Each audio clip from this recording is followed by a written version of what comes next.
Welcome to Pod Save America. I'm Jon Lovett. On today's show, Nikki Haley loses the Nevada primary to none of the above, and legendary Nevada political reporter Jon Ralston stops by to help explain what happened and what it means for November. Strict Scrutiny's Kate Shaw breaks down a federal court's ruling that eviscerates Trump's claim he is above the law and not subject to criminal prosecution. But first, Politico congressional reporter and author of Inside Congress, Daniella Diaz, on Republican infighting in Congress and the failed vote to impeach Biden's Homeland Security Secretary. Republicans demanded a border deal and then abandoned the border deal. And just yesterday, there was a failed vote to impeach the Homeland Security Secretary, as well as a failed vote to pass standalone Israel funding. Joining us to talk about it, she's at the House Democratic Retreat in Leesburg, Virginia, fresh off a visit to Chick-fil-A. Not an ally. No, I'm just kidding. We love Chick-fil-A. Daniella Diaz, thank you so much for being here. I'm sorry, I ate Chick-fil-A. You know, desperate times call for desperate measures. I respect it. I respect it. By the way, just so you know, I never stopped. Danielle, first of all, I understand that you're in Virginia at the House Democratic Retreat today. I don't know if that's like a spa thing, if there are sound baths, but what's the mood and what are Democrats saying right now? I mean, it's hard to overstate how giddy they are that they have this mind meld, union, community. They all vote together, watching House Republicans totally melt down last night when they were doing these two pretty crucial votes for leadership, which was, of course, whether to impeach Alejandro Mayorkas as Department of Homeland Security Secretary, something they've been talking about doing for months, and also a standalone bill that would, or standalone aid for Israel that didn't include Ukraine, that also failed. And I don't want to get into the weeds, but Speaker Mike Johnson tried to pass that using a procedural rule that meant that it would need 2/3 support in the House. So he was betting that enough Democrats would support this. That's not what happened. And it's really, really quite crazy. I mean, I think the best way to describe what was happening in Congress this week, what we saw last night with the House Republican conference, is like a dumpster fire emoji. Yeah. It's truly, it feels, I want to say that it feels like the House speaker's race, like when they booted McCarthy, like that kind of chaos. But it's even crazier because there is a speaker and there is leadership and there is, you know, they're trying to pass legislation that they just can't. There was a split screen over the last couple of months. You had Democrats and Republicans in the Senate working together on a series of bills to fund the government that would then die in the House. Republicans in the House would say, we need to do individual funding bills, exactly the way the Senate was doing it, but then they couldn't get anything through, right? They couldn't pass. They barely could prevent the government from shutting down. You have in the House, you have Republicans pushing for a impeachment of Mayorkas. And in the Senate, you have Mayorkas on behalf of the administration working with Lankford, Murphy, Sinema, and others to try to come up with an actual deal to address the problem. In the House, Marjorie Taylor Greene, I thought, said something that was, I think, revealing, which is the only way we'll control the border is by impeaching Mayorkas. And yet that cynical gambit, right? They're refusing to go along with actual legislating to fix the problem, but they can't even get their cynical gambits across the finish line. What happened? Why did this impeachment effort not pass? You know, it led to a tie and they had to kind of walk it back. But why did it fail? Well, first of all, Johnson has like a 3-vote margin to get anything across the finish line. That's like number one, even more slim. It's like razor thin, right? Like he can only afford to lose 3 to 4 votes. And they have an absence because Steve Scalise is getting cancer treatment. And that's something that, you know, everyone has known about for a long time since he came out and said that he had cancer. But then also he knew, that's another thing that you really have to, let me backtrack. When it was House Speaker Nancy Pelosi, the joke within people that knew her, and when I say people that knew her, her aides, people on the other side, reporters, you know, the Capitol Hill community, is that she would never put a bill on the floor that she didn't know that she didn't have the votes for. Mm-hmm. Pelosi was someone who, as many have said, ruled with a Gucci glove. She knew how to get the votes, and she never put a bill on the floor that didn't have the votes. Now, we've seen in this Congress, first it was McCarthy, now it's Johnson, put bills on the floor that don't have the votes. And sometimes it's the first step of that vote passage, like we call it a rule, like to advance legislation, don't need to get too technical, but McCarthy would put rules on the floor and he wouldn't have the votes. And now we saw Johnson put bills on the floor last night that he knew didn't have the votes, but he put them on the floor anyway. And these members that voted against it, and specifically I'm thinking of Mike Gallagher, who this morning said leadership knew I wasn't going to support the Mayorkas impeachment, and they've known for a month. I've been very clear about where I stand on this issue. It's very surprising to watch Johnson just put bills on the floor that are not going to pass and be okay with that embarrassment of what was last night, that he put two bills that were pretty high stakes and watched in real time that there weren't enough votes. So I think it shows first that he is figuring out how to govern in real time. Yeah, that's right? For sure. That he's figuring out how to govern in real time. And then also it shows that the conference is so broken. They don't really have... And normally it's okay to have some members that aren't supporting things. I think of, when the progressives would vote against things when Pelosi was speaker. But their margin is so thin, he can't afford that. And he's not planning ahead. So... I guess they're going to get Scalise here next week and they're going to try to pass this again. And that's what we're hearing with a one vote margin, just one vote to get it over the finish line. And then they'll impeach Mayorkas. But then, of course, it doesn't even matter because this is going to get buried in the Senate. Right. It's already dead in the Senate. It's already Republicans have come out against it in the Senate. It's one example of many of just pure dysfunction. I know I keep saying that word, but I don't know how else to describe it. But it's like, hey, man. You didn't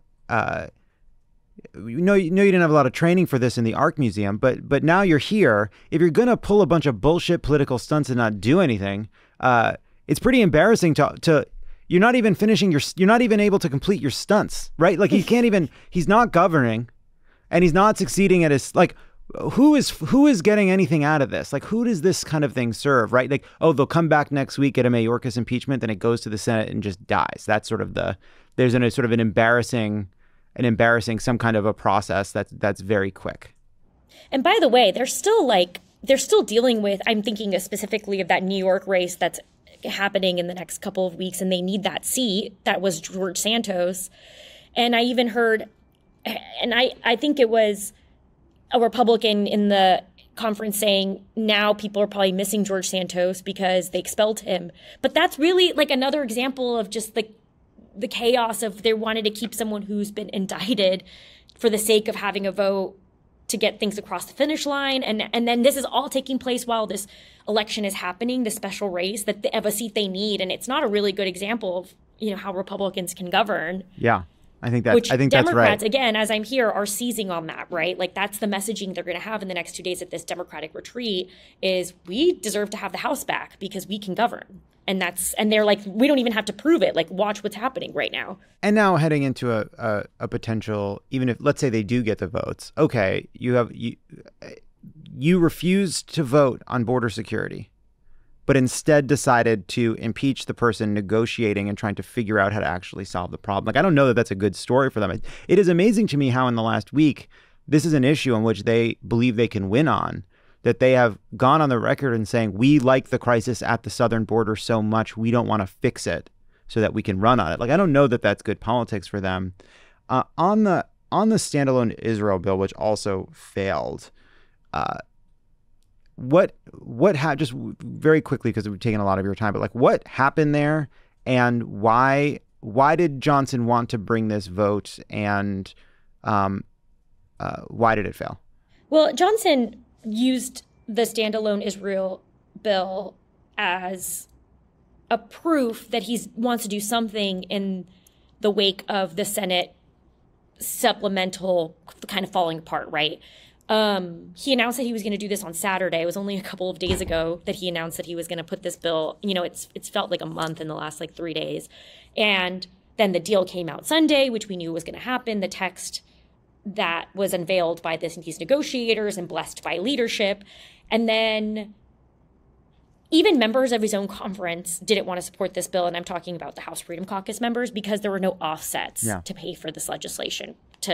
But it was also kind of a meaningless vote, because President Joe Biden said in a statement yesterday, 2 days ago, that it was 2 days ago that he'd veto he would veto it. And so why would Schumer put that on the floor in the first place either? So it was kind of just a messaging bill to prove that Republicans care about Israel and want to help, right? And he needed Democratic support. And I, again, don't want to get into the details, but basically he put this on the floor as a suspension, which basically means he needs 2/3 support from the House. And he knew he didn't have Democratic support. Democratic leaders yesterday in their conference meeting basically told their caucus, don't vote help your them. conscience. Yeah, but don't help them. But we're not supporting this. Yeah. We're not going to tell you to vote against this. And of course, there were Democrats that did support it. In the end, it wasn't enough. And Johnson knew that it was going to tank, and he did it anyway. So many people are questioning. I mean, he was defensive of why he did it in just a press conference he had at 11:30 today on Wednesday. But he said that they need to move on legislation when the Senate's not acting. That's his argument. But the disconnect between the two is pretty wild, considering when Mitch McConnell was leader in the Senate and Pelosi passed bills on the House, the Senate would take that legislation up, or the House would take up legislation that the Senate Republicans would pass. So it's just so different in this Congress with this divided government. That's not happening anymore. Just to come full circle, what is the possibility of going back? You know, Schumer talked about wanting to bring this up if the border bill either gets a vote or fails, whatever, that he wants to go to the Ukraine, Israel, Taiwan standalone bill, which is what they were trying to do before the border hostage taking took place from these Republicans. And again, the reason Ukraine and Israel and Taiwan are tied together, and why Mike Johnson tried to do Israel alone, is because the belief was so many people want to do the Israel and Taiwan funding that it will be enough to make sure that the Ukraine funding passes, which again, a majority in both the Senate and the House want to pass. So are we actually back to a standalone? And did Republicans fall right into the Democratic trap set from the very beginning? I mean, it's funny. I'm seeing a lot of takes, and it's a lot of Republicans saying this is what Democrats wanted in the first place. But as a reporter that has covered this from the very beginning, there was good faith negotiations on this. And I don't think that is at all what the intention was from Democratic leadership, is to have them just go right back, waste the last 4 months and then have these guys who negotiated for weekends. And we were working weekends too, covering these negotiations. And I don't want to forget about that. And I'm sorry I didn't mention that. All right. When these people work, you have to work on the weekend. Oh. And now you're following these people around, and that sucks. Well, that's sweet of you. But we know what we signed up for. Yeah, that's right. And I think if this all ends up being, and I don't know yet, I think even senators don't know yet as I talk to you what's going to happen next, because this fell apart so quickly and there was no plan B. If this all ends up being that it's just a supplemental funding package without border security measures, it really shows just truly how crazy things are right now. If that is actually what happens, it really does feel like Republicans were like little kids demanding an ice cream cone, and mom and dad handed them the ice cream cone. Then, because they were still so upset and they didn't know how to deal with their feelings, they threw the ice cream cone on the ground. And then mom and dad said, fine, we'll leave without ice cream. And now they're like, wait, no fucking ice cream? You know what I mean? That's a very good, interesting, very good way to describe probably truly what the chaos that just unfolded in the last week. And it's not even over. Sometimes I'm reminding myself it's just Wednesday. It is, and it is only Wednesday, hump day, as it were. So Tom Massey tweeted this morning, a platform I'm no longer on, getting rid of Speaker McCarthy has officially turned into an unmitigated disaster. Is the Mike Johnson honeymoon over? Do they miss McCarthy now? You have Matt Gaetz saying McCarthy would be a great RNC chair. Did they pave paradise? I did see that. I mean, I would say probably the Gaetz 8. That's what they're unofficially called on Capitol Hill. Would not ever admit to making a wrong move when it came to booting McCarthy from the conference, but all of his allies. And and a reminder, he had most of the support of the conference. Most of them wanted to keep him. Most of them don't like that this is all taking place. I mean, I think that they're missing him a lot right now, and also feeling the effects of what happens when you have someone in leadership that really hasn't done it for very long. Because having experience in leadership means something, of course, as we've seen with House Speaker Nancy Pelosi when she was leader and she was in leadership for so long. And then the other members of the Republican conference most of them are new in the last 6 years. So Republicans are really feeling that. What's the meanest thing a Republican has said about a Republican to you?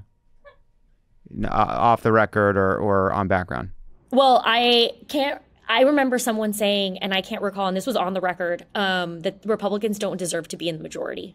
Wow. Which I thought was pretty intense. And I shouldn't have the name of who said that, but I mean, Republicans have been saying that about themselves for a long time. And I've heard a lot, and I should say, I've heard a lot of cussing in the last 48 hours. It's just like members being like, what the hell is happening? I mean, bad, worse words. I don't know if I'm allowed to cuss. Am I allowed to cuss? Oh, for sure. 100%. Oh, yeah. They're just like, what the fuck is happening? Like, why is this happening? And then this is embarrassing. And, and these are members that vote always with leadership and do want, to pass legislation and move things along. So it's some crazy times, unprecedented times, as everyone always says about the times we live in. Daniella Diaz, thank you so much for your time. Good to see you. This was fun. Really appreciate it. And have a great time at that House Democratic leadership spa day that you're out there. Thank you. Definitely a spa day over here. When we come back, Jon Ralston on Nikki Haley's embarrassing loss in Nevada.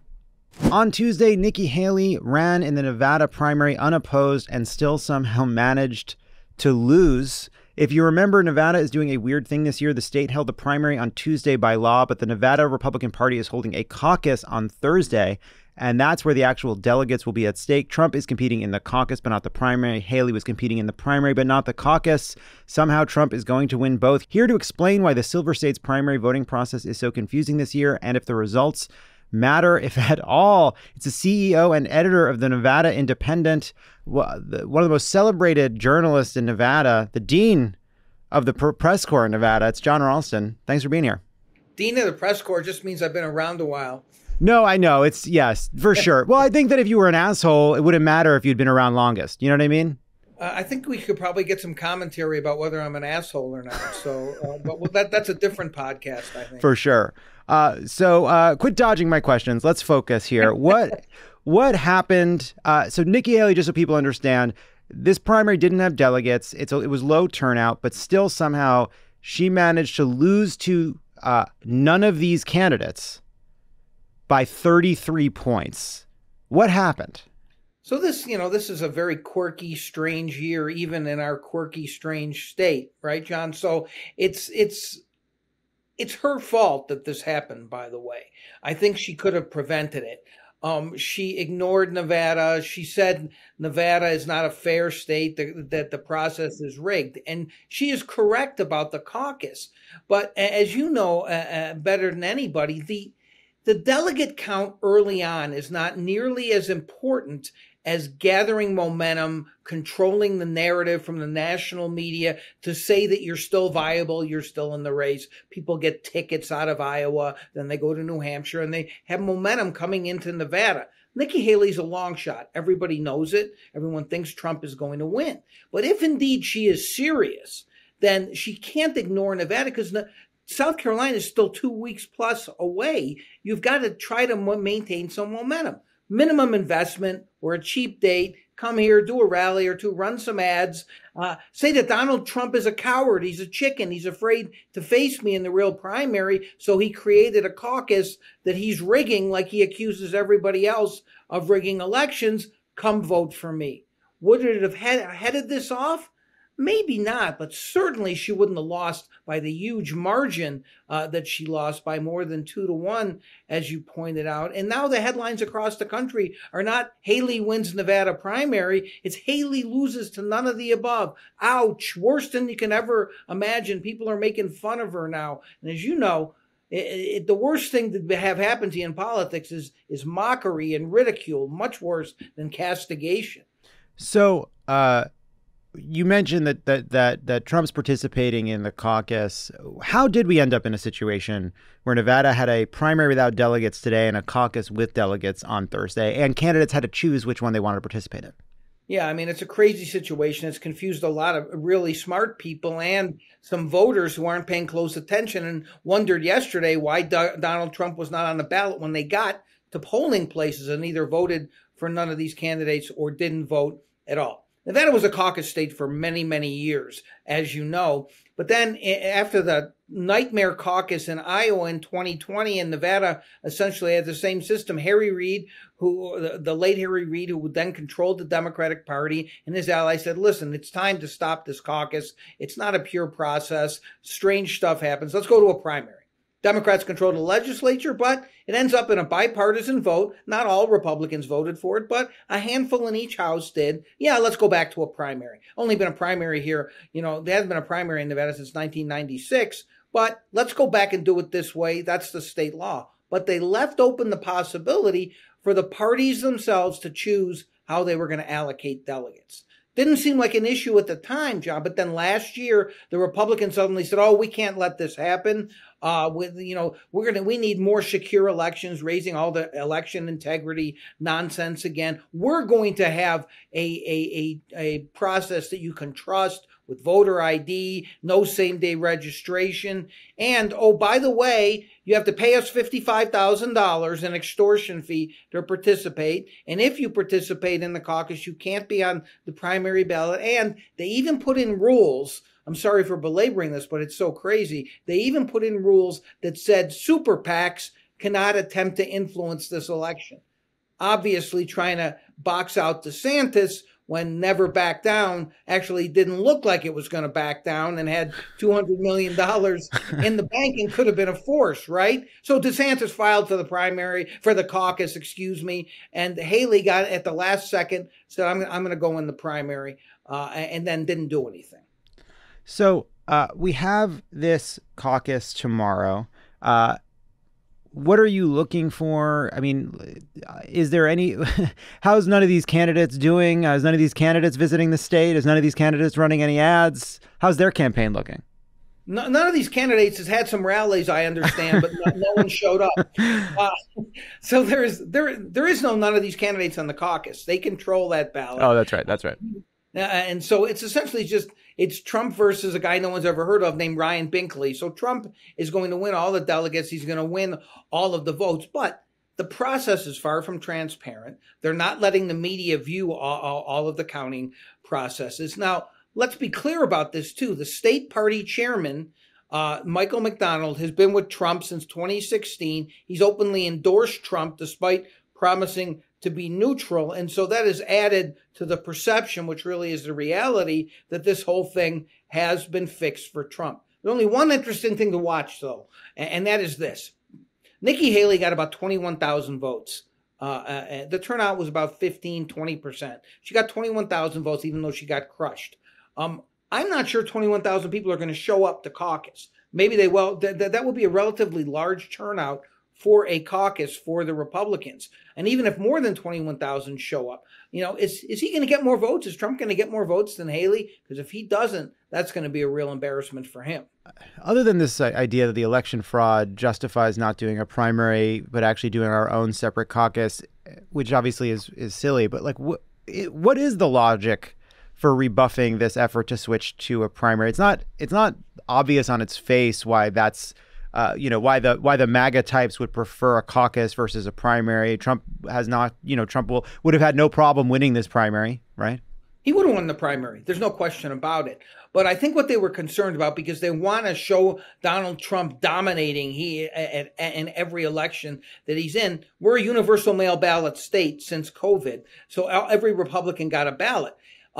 you could make an argument, and I think some people close to Trump did, and some people in the state party here, that if every Republican gets a ballot and a lot of the non-MAGA types vote, that maybe his margin of victory, while he would have won, wouldn't be as great if compared to a caucus where they can only vote during a certain time. And by the way, this is not a pure caucus either. Caucus used to be, you go in, you argue with your neighbors, 15% threshold, you winnow people, and then people can just drop off ballots. It's not a real caucus. They can drop off a ballot and leave, and they did that, so I think, so they could increase turnout in the caucus to make sure Trump gets a lot of votes. Also, what kind of look? I'm sure Binkley has a great argument, but what kind of caucus? It's not like there's like, what kind of ferocious debate inside of the caucus amongst neighbors could there possibly be? Like, I don't know.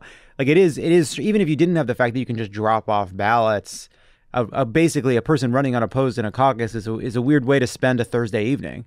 Yeah, it is. And that's why there's some sense that maybe turnout won't be great. Now, that's why Trump came here a few days ago and urged all of the Republicans to go caucus, don't go into the meaningless primary. They've come up with some spin, and as Trump's want and his campaigns want, outright falsehoods about what the primary was versus the caucus and who kept his name off of the ballot to try to energize people to come and caucus. It's going to be interesting to see how successful they were in doing that. Anything to learn from Joe Biden defeating none of these candidates and Marianne Williamson? None of these candidates came in second. Marianne Williamson came in third. He won 89% of the votes. I'm not sure how much you can take away from that, but did you have anything that you observed? I think Marianne Williamson is not going to win the nomination. Right. Okay. You heard this first on Take that. This podcast. That's a prediction. But seriously, here's a problem. I mean, the Democrats are touting they had much better turnout than the Republicans. Biden got 90% or close to it. This shows that they're energized, et cetera. But there is no correlation, in my experience, between what happens in a February 6th primary and in November. Totally different universe. There's going to be 70, 80% turnout in November. But as a trial run for the so-called Reid machine here, the Democratic organizing machine, they did fine. But there's nothing really to brag about or to project going forward, I don't think. So Nevada, obviously, in November will be an important swing state for the presidential. It's also going to be an important Senate race there. What are you seeing right now? We've seen some polls that I think are pretty concerning for Democrats, obviously, with Trump winning the state. That Senate seat is obviously incredibly important. What's the situation on the ground right now? What are you seeing? Smart Democrats I talk to, including those involved with the Reid machine, they're worried. They're concerned. I mean, Trump only lost the state by 2.5 points in 2016 and 2020. And so they think it's competitive. They are correct. Some of the demographic shifts are concerning. Catherine Cortez Masto, the first Latina ever elected to the U.S. Senate, only won by 8,000 votes, and they had to essentially drag her across the finish line. Jackie Rosen is not nearly as skilled a politician or experienced a politician, although she's become a formidable fundraiser. And so they are very, very concerned. What bolsters them, though, is that they still have that machine. And the Republican candidates generally are not great in that Senate race. The NRSC, the National Republican Senatorial Committee, has banked all of its hopes on a guy who's never won a race and who's barely lived in Nevada for very long, got crushed in the primary for the U.S. Senate last time. And so they're praying every day he gets through the primary against a couple of MAGA types. Either of whom, if they win, especially one of them who's a pure conspiracy theorist, one of the worst in the country, that's over for the Republicans in the Senate here. And that could affect the presidential race. Jon Ralston, thank you so much for your time. This is very helpful. Next time I'd like to be in Las Vegas. That's where I'd like to be doing these conversations. That's where I prefer to have them. But thank you so much for your time. I hope you do come to Vegas. You don't have to ask me twice. When we come back, Kate Shaw walks us through the D.C. Circuit Court's ruling against Trump's claim to presidential immunity and what it means for the timing of Trump's many criminal trials. Pod Save America is brought to you by Policy Genius. Life insurance. You got to get it. Got to get it. It's only one way this story ends. You know where we're headed. Getting life insurance today means you'll have peace of mind so that if something were to happen to you, your family can cover expenses while getting back on their feet. Luckily, Policy Genius helps you compare your options from top companies, and their team of licensed experts is on hand to help talk you through it. Policy Genius's technology makes it easy to compare life insurance quotes from America's top insurers in just a few clicks to find your lowest price. With Policy Genius, you can find life insurance policies that start at just $292 per year for $1 million of coverage. Some options offer same-day approval and avoid unnecessary medical exams. Policy Genius has licensed award-winning agents who can help you find the best fit for your needs. They work for you, not the insurance companies. That means they don't have an incentive to recommend one insurer over another, so you can trust their guidance. Save time and money and provide your family with a financial safety net using Policy Genius. Head to policygenius.com or click the link in the description to get your free life insurance quotes and see how much you could save. That's policygenius.com. On Tuesday, after making us wait a very long time, the D.C. Circuit unanimously and forcefully rejected Donald Trump's legal argument that he is immune from prosecution in the 2020 election interference case because he took those actions as a sitting president. Here to talk us through the ruling and what it means when this case and several other trials begin is the co-host of Strict Scrutiny, our very own Kate Shaw. Welcome back to the pod. Thanks so much for having me, John. So let's start with the opinion. Nobody really expected the judges to agree that presidents are not subject to the laws of the United States while executing the laws of the United States because it would be too confusing. But this was a smackdown nonetheless. You did a great bonus episode on this yesterday that everybody should check out. But can you just walk us through it? What stood out to you the most? Sure. Now, it did take a bit longer than we wanted, and that's because every single day of delay moves us closer to a world in which Trump cannot be tried prior to the November election.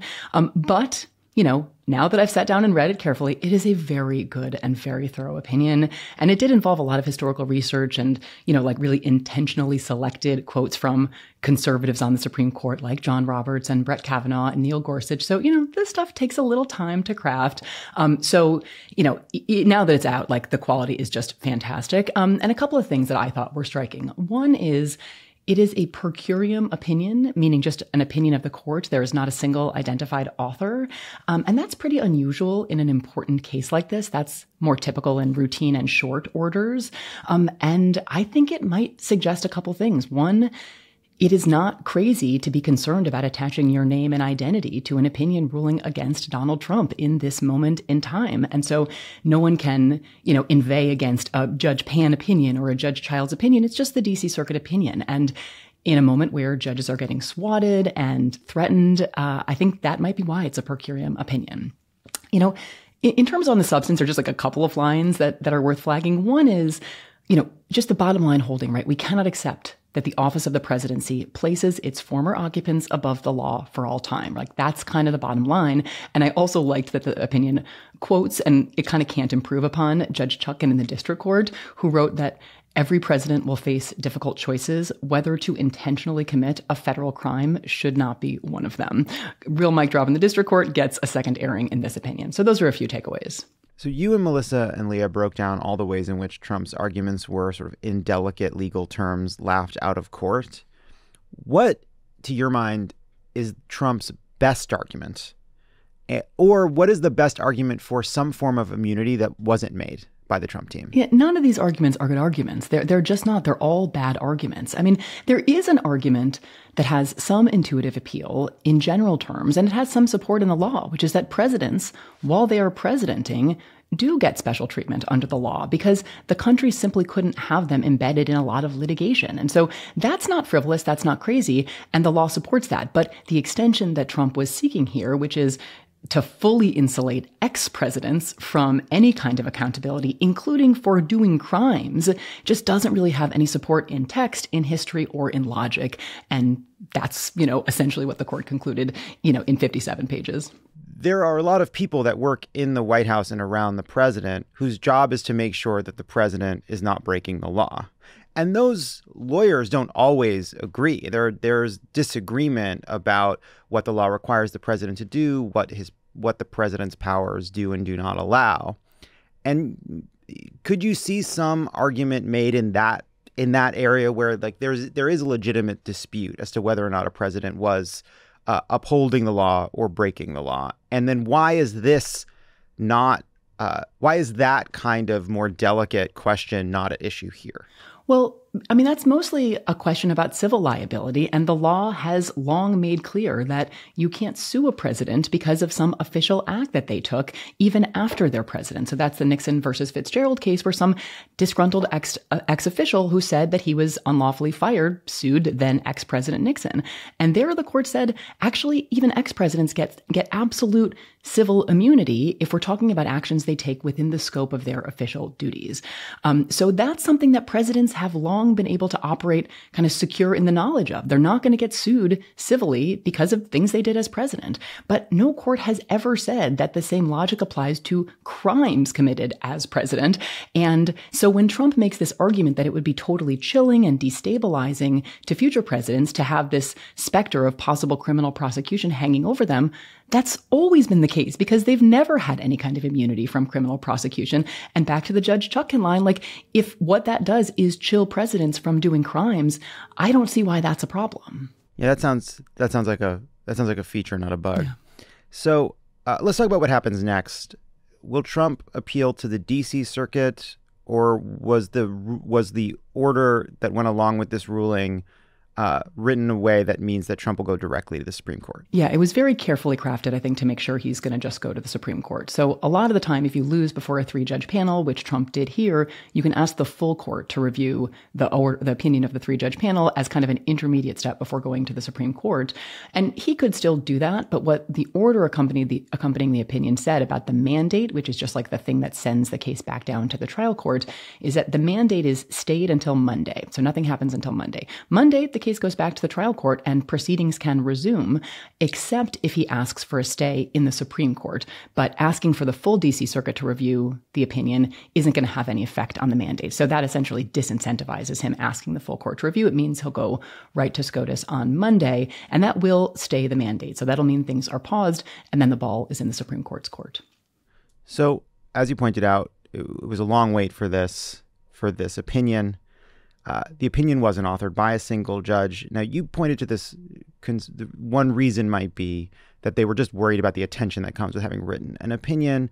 But another reason might be that they are aware that they are writing for history, that this is a matter of like incredible importance, and that potentially the reason they took so much time and did this opinion by the court, not by a judge, is to send a signal to the Supreme Court that they don't necessarily need to take this up, that they can just allow this ruling to stand. Do you think that's possible?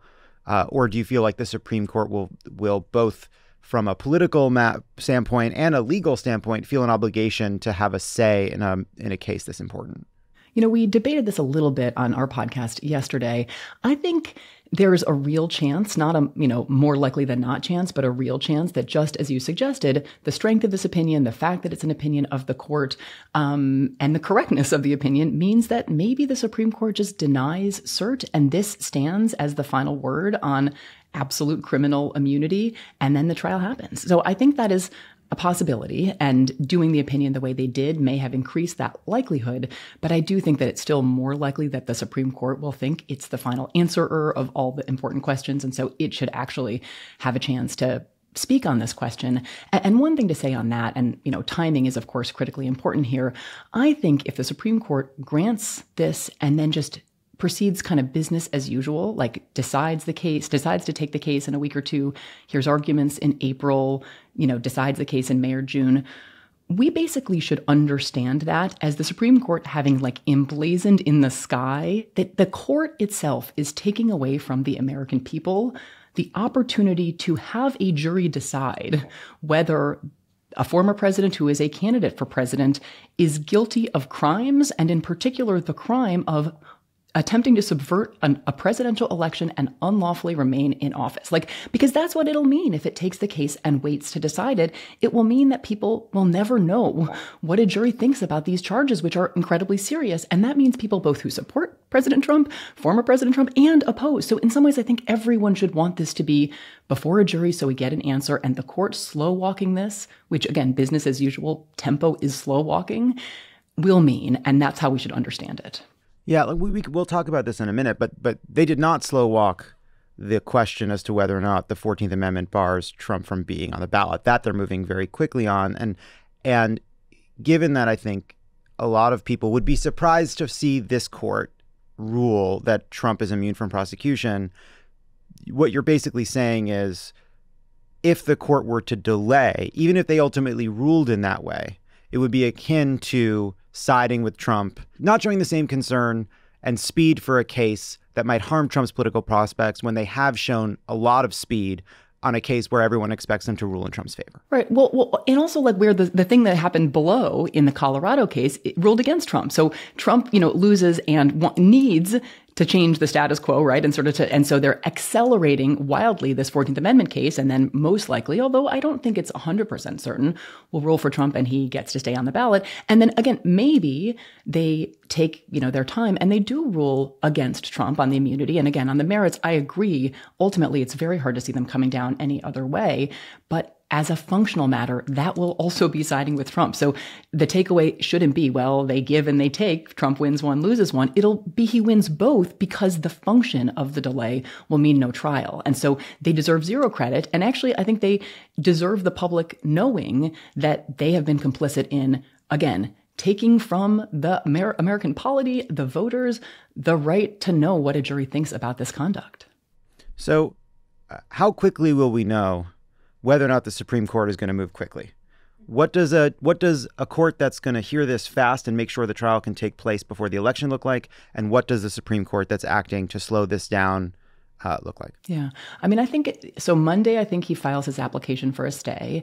And again, that automatically pauses the proceedings. So starting then, every day the court doesn't act, that's a win for him because the trial proceedings can't resume. I think in a week or two, we probably will get some action on the request for a stay. And maybe they just deny the stay and then the proceedings resume. And that would be really significant. Now, that doesn't necessarily mean they wouldn't consider and actually take the case up with a cert petition, but I don't really see them doing it. I think they'll deny the stay and say the DC Circuit opinion will just stand and the trial will happen. And that, again, could happen within a couple of weeks. Now, the trial wouldn't happen immediately, but the pretrial proceedings would resume. And so I think then the trial could happen like in April, not March 4th as originally scheduled, but maybe a month or maybe 2 months later.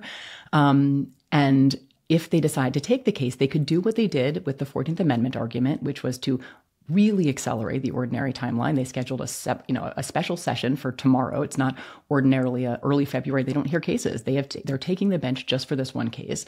So they could do the same thing in late February if they wanted to. The briefing was done in the DC Circuit. The briefing will have to happen in the Supreme Court, but it can all happen in a number of weeks and not months. Then they could hear an argument in early March and decide it very, very quickly. But again, once they're deciding things in late April or May or June, a trial is not off the table under those circumstances. It's just tight, and any additional delay might mean that there's no way to have the trial, because I think the trial right before the election is something that, a fair-minded and conscientious judge might be really nervous about. It's mid-October. We're going to start a trial. We can't do that. Yeah. And then it starts to, okay, now the election has happened and God forbid Trump wins. Now they're going to have a trial before he's sworn in. Right. It starts to become, we've never been in a circumstance like this, but it all starts to feel impossible. Yeah.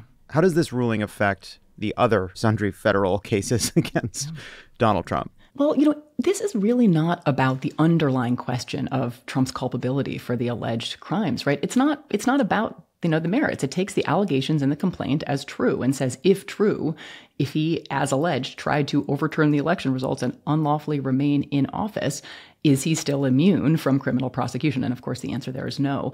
So I think it's mostly got impact on the other cases from the perspective of scheduling, because there's this delicate dance with at least the New York trial, which, of the 4 cases, you got Georgia, you got New York, you've got this case, you've got the other federal case, the documents case in Florida. That's the other case that could go in the relatively near term. And so I think actually if this gets back on the calendar, that one probably won't go first. There were some chances this continued to delay. I think New York would go first, and I don't think that's a great outcome. So I think that reduces the likelihood of it. But really, this is just the defense that he has asserted that he's absolutely immune, which, isn't really on the table in the other cases. He could make absolute immunity from state prosecution claims as well. He's made lots of immunity claims. So I suppose, sure. But I don't think that's directly controlled by this ruling, although obviously it's hard to see how if a president doesn't have immunity here, he might have immunity from state prosecution, although the arguments are a bit different. So this isn't the only Supreme Court case that could have an impact on the election. They're going to hear oral arguments, as we talked about, tomorrow on whether the 14th Amendment bars Trump from running for office again. I am not a lawyer, but this, as always, seems silly to me, as you know, and I was no match for Lawrence Tribe, but I was not convinced. I remain unpersuaded. What is your take on the merits? And then I'd love to hear what you're kind of looking for in the oral arguments. Sure. And I don't know that I'm going to persuade you if Tribe didn't. But I mean, your concern, I take it, Jon, is that there's something that feels anti-democratic, right, about the Supreme Court doing this thing, removing the choice from the voters. Is that right? So I do have that concern, but that sort of makes me suspicious of this. And by the way, I think it's important that some of the best legal minds in the country do come on a podcast and try to convince a comedy writer of what the Constitution means. That is what America is all about. But so, yes, I do have an anti-democratic concern, but I actually, stepping back from that, I have a practical political concern about a system in which this self-executing idea puts in the hands of random political bodies, elected officials, individuals in different states, and gives them the authority to question whether or not someone has a legitimate claim to being on the ballot, and the kind of world we will live in if that kind of subjective opinion becomes important in how we decide who gets to be on a ballot or not. That's my concern about it. Yeah, and I think those are both fair. And I honestly was pretty apprehensive about this issue at first. And I've very much actually come around. And I think for a couple of reasons, I think having both to do with democracy and this question of, well, what would the consequences of the court, right, siding with the Colorado Supreme Court be versus the consequences like on the ground of a different ruling, and keeping and taking off. Sort of how does the world look in sort of both scenarios? And in terms of the anti-democratic piece of it, it's just like, as I've thought about it, there are provisions in the Constitution, in particular as to presidential eligibility, that are just anti-democratic, right? Like the 22nd Amendment says you can only serve two terms as president. And that is anti-democratic insofar as it means we can't vote for Barack Obama for president. Like, he can't run again. And that takes from us the choice to vote for him. And if we had an amazing prospective presidential candidate who was a naturalized but not natural born citizen, we couldn't vote for them because the Constitution says that. And that is anti-democratic. And it takes off the table certain choices. And I think this provision of the 14th Amendment is understood in the same light. We just can't choose an insurrectionist. And then you have these questions of, well, how do we determine if somebody's an insurrectionist? But then those are the questions about like what the text and the history and kind of pragmatic considerations tell us about how to read that provision. But that, I think, is why the kind of anti-democratic piece of it, to my mind, is not actually dispositive if you kind of press on it. And in terms of sort of allowing the proliferation of a lot of decision makers, I think that it's here is my concern. If the court says, yeah, he can run, the Colorado Supreme Court either didn't have the authority or was wrong on the merits, there's a bunch of different ways they can decide it. I don't think that in any way takes off the table either Trump pushing on other eligibility rules, like, for example, the 22nd Amendment. Like, I think in a world in which he's told he can run again, he runs again, he wins. I'm not the only person to observe this, but it's not hard to imagine 4 years from now, him mounting a campaign on the grounds that, like, he was deprived of a real first term by the Russia hoax and the 22nd Amendment can't be enforced by the Supreme Court. And so under those circumstances, do we want or do we not want state officials deciding to throw him off or keep him on the ballot? I mean, I'm not sure which way it cuts, but I guess I think that we are now in a world where there are challenges to these kind of core principles or, previously settled principles about who is eligible for president. And I don't think that the Supreme Court allowing Trump to run in any way removes the danger that you just identified of other individuals deciding to make politically motivated judgments about who can and who can't run for president. So to my mind, that's actually not a reason to rule for Trump either. Did I in any way add anything to Tribe's case? Well,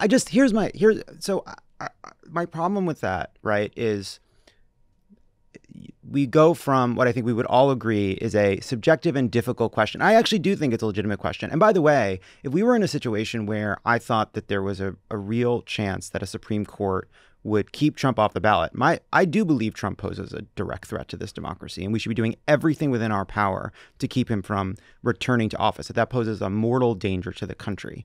And if I thought this was a political strategy that might result in a victory, I might be more circumspect because I would view it as having a real chance of leading to Trump being kept from the ballot. But because that's not the case, it does feel quite intellectual. You switched from a subjective question, which I think people of good faith could disagree, to more of a kind of classic Trump claim, which is, no, I didn't rob that bank. I actually think all the money in there is mine. Right? That's what the serving beyond 2 terms would actually be. It would be just an objective lie that he would be trying to get the country to go along with. And I think I would be more open to this claim around the 14th Amendment if there was some kind of structure in which there was a law, he had violated the law, that was either somehow somehow ratified by Congress or by the legal system. There was something you could point to and say that is the proof that Donald Trump committed what we are all collectively calling insurrection or aiding and abetting insurrection, and therefore he is not eligible. Other, even political actors in states could choose to ignore that, right? That's something that could potentially happen. But if a Democrat or a nonpartisan official or even a Republican decided to say he was ineligible, there would be kind of a basis for looking at that claim in a kind of fair-minded way. But we don't have that. Now, the response that I've heard, which I think is a fair response, like I'm being critical of what the Constitution should say, but that's not what it does say, right? I maybe that would be a better system, but these lawyers are looking at what the Constitution says and saying this bars him from office. But then if we're going to start getting technical about the text, if this was meant to be applied to the president, presumably the text would say the word president. It wouldn't have just skipped over. It wouldn't go from members of Congress and then worked its way down to government officials.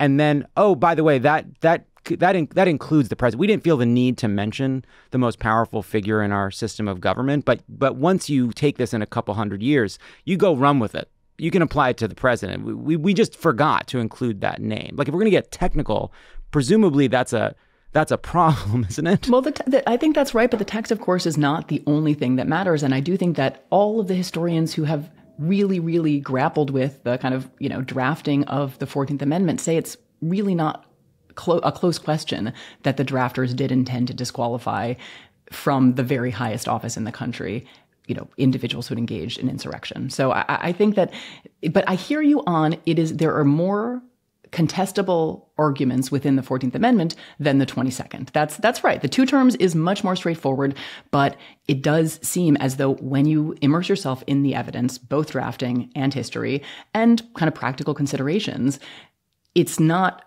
a complete, it's not a case that is as clear, I don't think, as the immunity case, but I think it is a case in which there is a clearly correct answer. And so then we're talking about degrees of difference as opposed to difference in kind from a 2-term limitation scenario.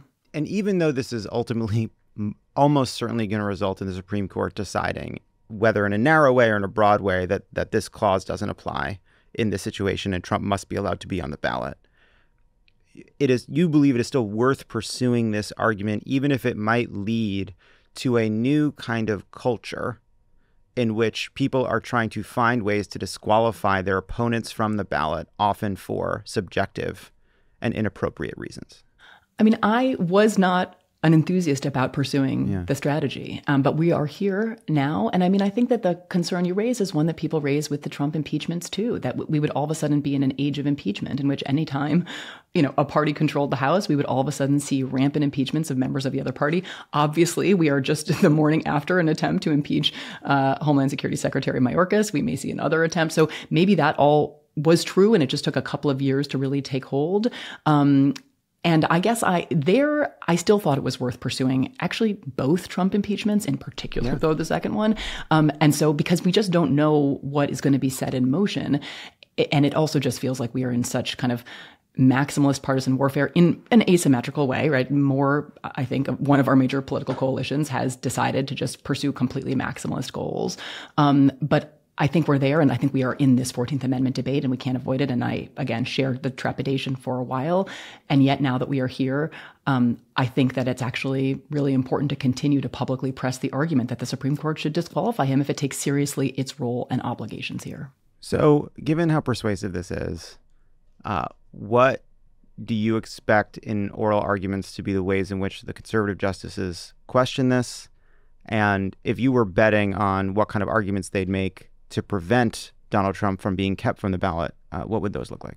I mean, one, I think, is the officer language. I think that in terms of how they might rule in favor of Trump. So the president is not an officer. And so that's kind of a narrow textual basis on which to rule for Trump.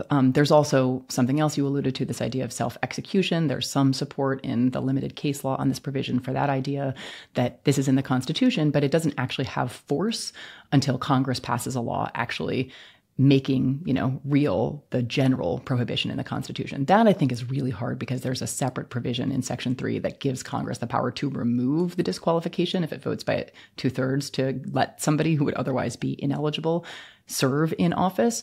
And that, I think, means that the baseline assumption is that they're ineligible if they engaged in insurrection. And Congress presumably Congress has not passed a law that says you have to be 35 because it says it right there in the Constitution. It's in there. Yeah, exactly. So lots of provisions of the Constitution are what are known as self-executing. So the question is this self-executing?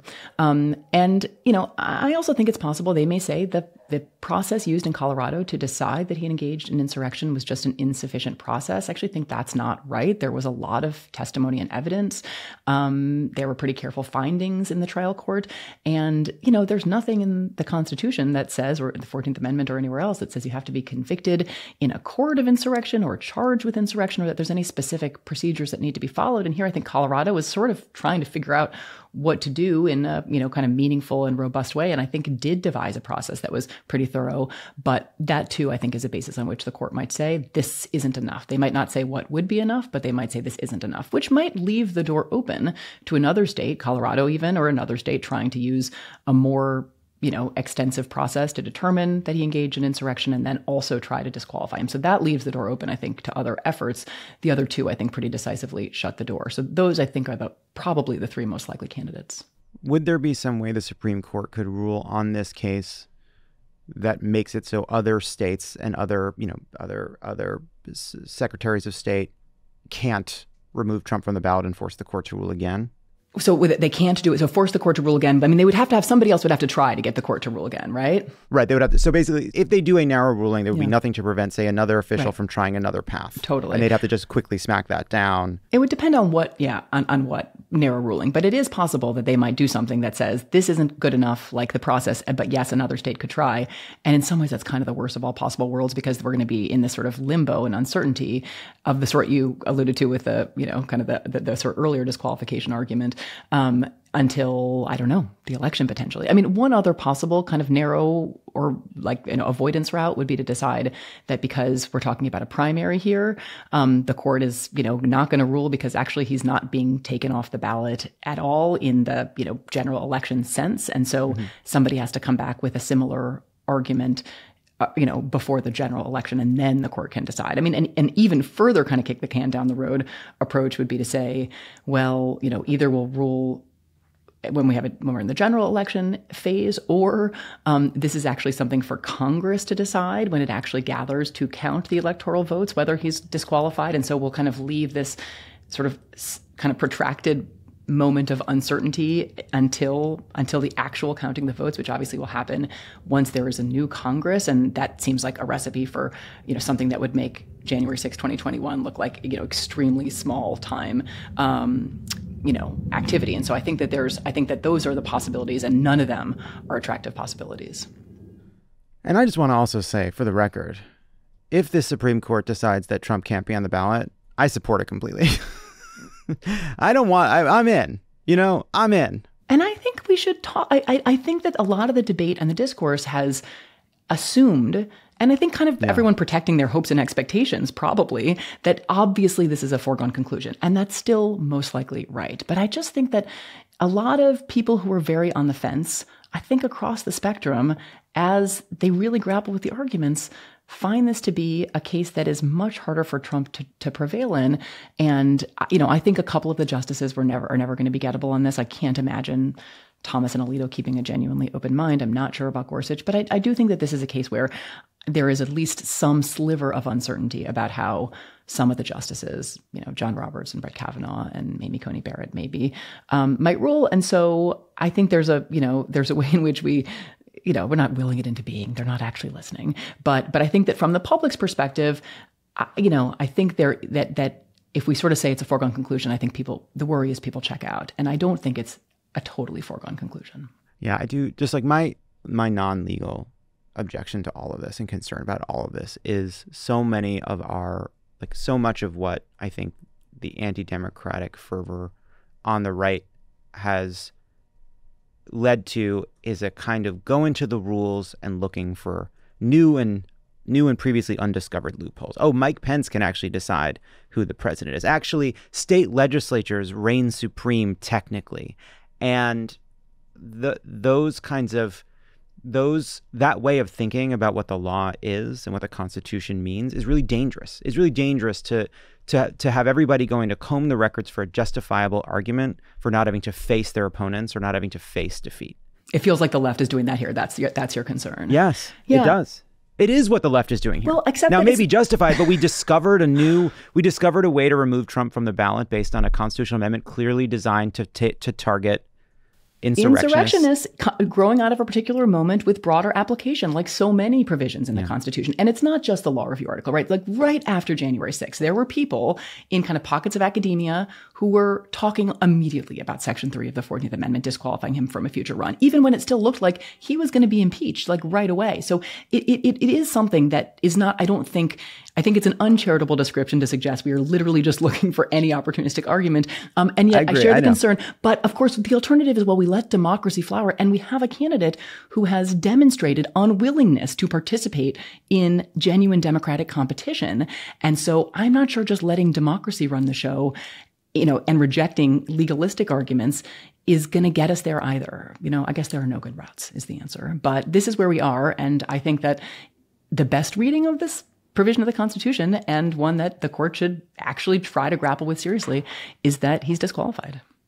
One last question. You interviewed E. Jean Carroll and her lawyer, Robbie Kaplan, after their big win in the defamation suit. Is there anything you learned from that discussion about Trump and his legal strategy in general? It was a really fun conversation. I do think that hearing them talk about Trump in court was pretty illuminating. I wasn't at the trial. A lot of folks did kind of dip in and out.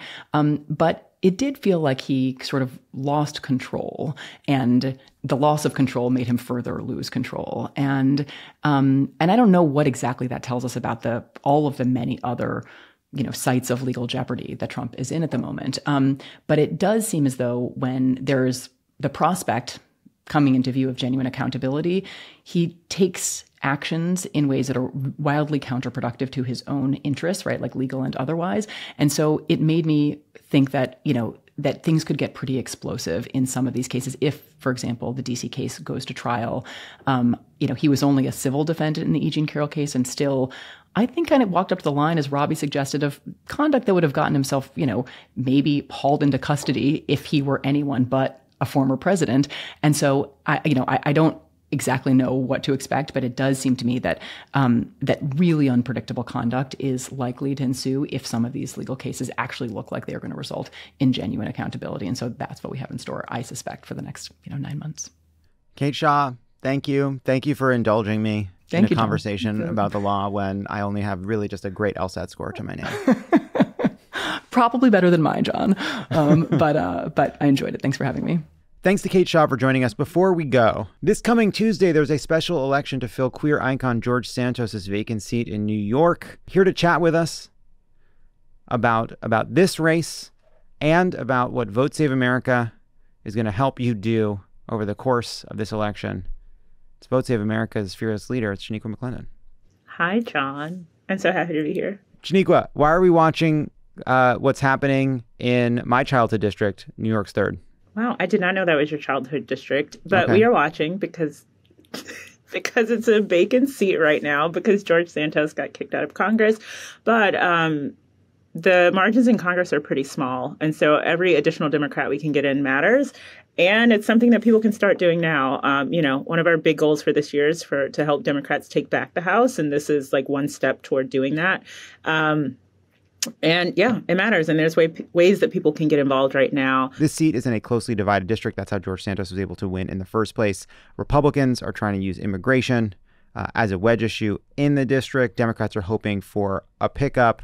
What can people do at Vote Save America in this one race right now? Yeah, you can actually volunteer. If you go to votesaveamerica.com/volunteer, we have volunteer opportunities up for this district right now. And the election's on Tuesday. So pretty much this weekend is going to be really important for people to knock doors, make phone calls, and just make sure people know the election is happening. Turnout wasn't what it needed to be when this election actually happened in November in 2022. So people just knowing that it's happening, that it's close, will make the difference, and hopefully getting another Democrat in Congress. Yeah, a bunch of things went wrong, I would say, that allowed George Santos to be elected a member of Congress. So, like, a little bit of research might have been helpful. We got fun out of it, though. Yeah, listen. Yeah, don't be sad because it's over. Smile because it happened. Vote Save America launched a new action finder. What should our listeners know about it? It's great. Honestly, we have thought a lot about... Yeah, no, it is great. It is great. It's really good. We've thought a lot about people coming to the site and what experience they have when they get to the site. And so the Action Finder is an easy way if you want to do something, but, maybe you want to stay at home and do something, or maybe you're willing to go outside and knock doors. Maybe you live in a place where there's not a lot of opportunity or a lot happening right now, or you live in a place like Arizona where there's a ton, or in New York where there's a ton happening now. You can you can go on, check a few boxes to say how you're interested in getting involved, how much you're willing to do, where you want to do it, and then we will serve you the best options that come up for you to do that. So, yeah, we and Shaniqua has led this team to figure this out. Like at Vote Save America, at Crooked, we're trying to figure out, in a moment where you are overwhelmed with requests for fundraising, for volunteering, when the news can be bleak or confusing, where you're not sure exactly where you can plug in, and maybe a lot of people in your life aren't exactly excited to engage, or at least aren't yet amped the way we're going to need them to be amped. Vote Save America, if you go and you sign up, we're trying to make it easy for you. So you can just go sign up, and we will show you ways you can help. We will make sure that if you donate, those dollars are going to the places that make the biggest difference. Can you talk a little bit about one way we're doing that on the donation front? Yes. So we also launched our new anxiety relief program, which I know is very important to Lovett. It was very helpful, all the feedback you gave us. I just want everyone to know, you all are involved. It's not just like, you host the shows. You're involved in the stuff that we're doing, and we appreciate it. Sure. But we launched the program pretty much. We wanted to take a lot of the guesswork and anxiety out of donating. Oftentimes you get all these emails. They're saying everything's important, everything's on fire. So the way it works is you set up a recurring monthly donation at whatever amount feels good for you. And then we send 100% of that donation to grassroots organizations and down ballot races, often the organizations and races that, aren't as sexy to people and they don't pay a ton of attention to, but are really important. And then at the end of each month, we are going to send an email out to anyone who's part of that program to let you know where your money went and what it's being used for by those organizations or candidates. And it's an important thing for the organizations and candidates as well. So often, so much money comes in at the last minute. It comes in around September when people start paying attention, but it's really hard to make decisions with money that doesn't come in until right before the election. So we're hoping to make things easier for the organizations we work with and some of those down ballot candidates so that they can plan out their work for the whole year. And, across the board, I'm sure people have heard about progressive fundraising being down. And so this is another way we can just create a little bit of a cushion and certainty for the organizations that we work with. Hey, Shaniqua, so you have now there's you have some news. Yes, some breaking news. You heard it here first on Pod Save America. We're really excited. We launched the anxiety relief program last week, and we're already over 27,000 in monthly recurring donations from 600 donors who are really grateful to. Any additional that people can add to that will help us help more organizations. So the more money we have coming in each month, the more organizations we can make sure have the resources they need to turn out voters.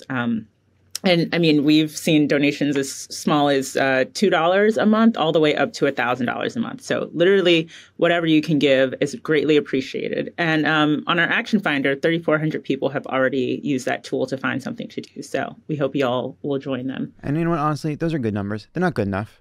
There's a lot of people listening to this show. And here's the thing. If you're listening to this, man, you're really paying attention. And what's it all for? All right? Just to just so you can know things. That's not enough. So anyway, we're asking everybody do things. We're just asking everybody. We're in 2024 is here. It's time to put all of your anxiety and energy and enthusiasm into actually having an impact. We all consume the news. We are all stressed out about what could happen. We all know the stakes. So please, please, please, now is the time to sign up at votesaveamerica.com and to get your friends and family to sign up too. Shaniqua, thank you as always. Votesaveamerica.com. Thanks, John. All right, that is our show for today. Thank you so much to Daniella Diaz, Jon Ralston, Kate Shaw, and Shaniqua. We'll be back on Friday with another episode with Dan and John.